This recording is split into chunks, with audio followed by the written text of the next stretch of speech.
Balik na naman kasi pinaglakad ko na naman siya. Birthday niya kayo, kumain kami kanya sa restaurant. Tapos yung kinain niya, nilabas din niya.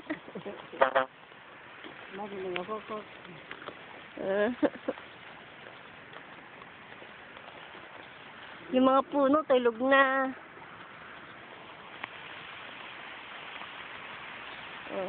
Ang dahil mga ibon.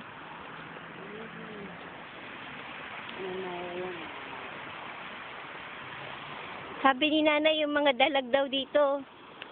Naku, marumi kaya. Maraming dalag, no?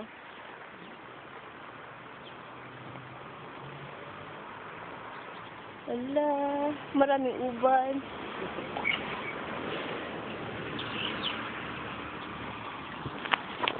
Makita kaya tayo? Hindi siguro.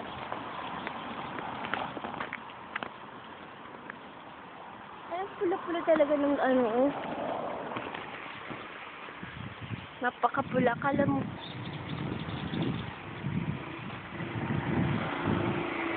Akala mo ano, artificial.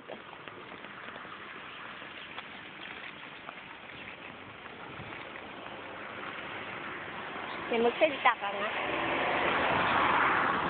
Yan, pagod na si nanay. Kalalakad.